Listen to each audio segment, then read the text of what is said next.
Bonjour à tous et à toutes et bienvenue dans mon univers. À mes nouveaux abonnés, j'adresse un salut particulier et leur souhaite de se sentir bien ici. Aujourd'hui, nous allons préparer un gâteau avec de la farine de patate uniquement. Pour ceux qui viennent d'arriver, n'oubliez pas d'aller regarder l'une de mes vidéos dans la playlist Cuisine chez soi qui vous montre comment obtenir cette farine-là.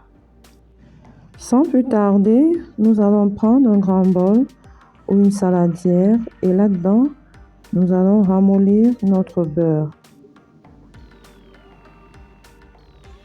Ensuite, nous allons y ajouter du sucre. Ici, j'en ai mis 10 cuillères à soupe, l'équivalent de 150 g de sucre à peu près. Vous pouvez en mettre au moins si vous voulez. Mélangez les deux ingrédients. Incorporez au mélange des œufs.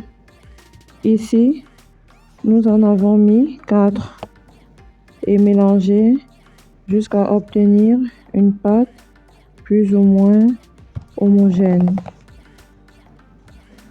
Lorsque le mélange est assez homogène, versez peu à peu la farine de patate et remuez. Dans cette recette, nous avons utilisé 3 louches bien pleines de farine qui correspondent à peu près à 250 g de farine ou un peu plus. La quantité ne dépasse pas 300 g. Rajoutez le reste de farine et mélangez encore bien les ingrédients. La préparation de ce gâteau à la farine de patate me fascine et j'espère bien que ce sera le cas chez vous aussi. J'apprécie par ailleurs et particulièrement l'incroyable polyvalence de la farine de patate en cuisine. Après avoir mis de la farine, rajoutons du lait pour rendre un peu plus liquide la préparation. La farine commencera d'ailleurs à gonfler et le gâteau sera assez moelleux à la cuisson.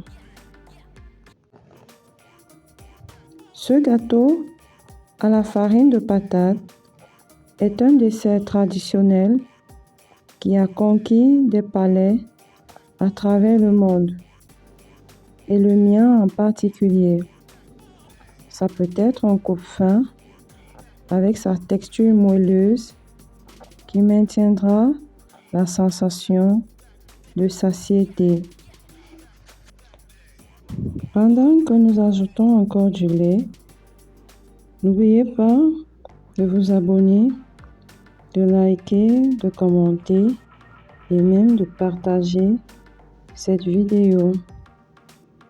Pensez aussi à cliquer sur la cloche de notification pour recevoir les prochaines vidéos. À la fin, prenez une cuillère à soupe de levure chimique et versez le contenu dans la préparation. La levure ici est le dernier ingrédient de notre recette, juste avant de verser la pâte dans le moule. Notre pâte est prête à être versée dans le moule. Réchauffez le four et versez la pâte dans un moule beurré. Nous avons utilisé 2 moules ici. Enfournez-les pendant environ 45 minutes ou jusqu'à ce qu'un couteau inséré au centre du gâteau en sorte propre. Laissez refroidir avant de démouler. Le premier moule est sorti du four et voici le résultat. Avec mon doigt, vous allez constater que le gâteau est assez mou. Oh, le deuxième moule nous a sorti cette merveille. Regardez vous-même. Vous voyez comment c'est super beau, super doré. C'est à croquer.